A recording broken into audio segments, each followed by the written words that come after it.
8h17 ce lundi 15 juillet, on va parler des choses qui fâchent, du cauchemar, de la corvée de l'été. Oui, je parle des courses de la rentrée scolaire. Et c'est Maud qui va nous expliquer pourquoi déjà on en parle en juillet, parce que ça concerne plus de gens que l'on pense, et plus de familles. Exactement. Alors figurez-vous que vous êtes quand même encore 45% à attendre le dernier moment pour faire les courses de rentrée scolaire. Vous n'êtes pas le seul, Laurent.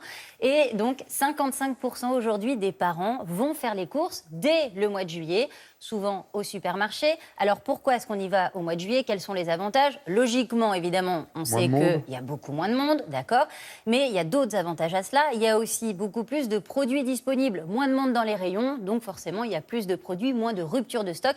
Ça évite de devoir revenir 2-3 fois pour compléter la liste scolaire. Et puis, autre avantage, ce sont les promotions. Toutes les grandes enseignes de la grande distribution que j'ai contactées me l'ont confirmé. Si on veut faire des affaires, eh bien, c'est en juillet que ça vaut vraiment le coup parce que même s'il y a des promotions juste avant la rentrée, eh bien, c'est quand même plus intéressant financièrement de faire ses courses avant l'été. Ah oui, vous avez raison de le dire parce que c'est un sacré budget quand même, les fournitures scolaires. Ah oui, ça c'est le moins qu'on puisse dire. Alors, en moyenne, c'est 170 € par enfant, mais évidemment, ça dépend des classes. Il y a une étude qui a été publiée par la Confédération des familles. On va regarder justement les chiffres. Un élève de CP, pour la rentrée scolaire, eh bien, il faut compter environ 165 €. Pour un élève de CM1 ou CM2, là, ça grimpe à 194 €. Et alors, dès qu'on passe au collège ou au lycée, là, le budget explose littéralement. 350 €, vous imaginez, pour une famille, le budget que ça représente. Quand je dis fourniture scolaire, ça comprend également les affaires de sport, parce que vous savez que ça coûte cher d'acheter des affaires de sport, mais il y a aussi la calculatrice, la blouse pour le cours de SVT, et puis il y a également tout ce qui est équipement numérique, que nous, on n'a peut-être pas connu quand on était à l'école, mais c'est le cas aujourd'hui. Il y a l'abonnement à Internet qu'il faut pour les enfants, et puis il y a la tablette ou l'ordinateur, et tout ça, évidemment, eh bien, ça vient gonfler le budget de la rentrée. Oui, c'est vrai que moi, à mon époque, c'était une peau de bête et de silex, on s'est bien connu.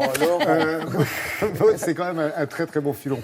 Et pour la grande distribution, mais pas que, parce que la concurrence est forte. Oui, tout à fait. Il va falloir réussir à attirer, évidemment, les clients dans les supermarchés.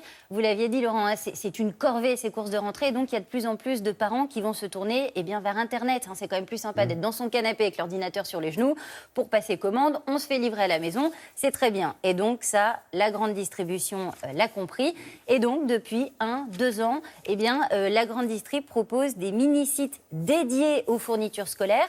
C'est assez simple. Vous allez sur un de ces mini-sites, vous cherchez le nom de l'établissement de votre enfant, et là, on va vous proposer des paniers tout faits, des marques, sans marque, un petit peu de marque, en fonction de votre budget. Si la liste n'existe pas, vous scannez la liste scolaire de votre enfant et 48 heures après, on va vous proposer un panier.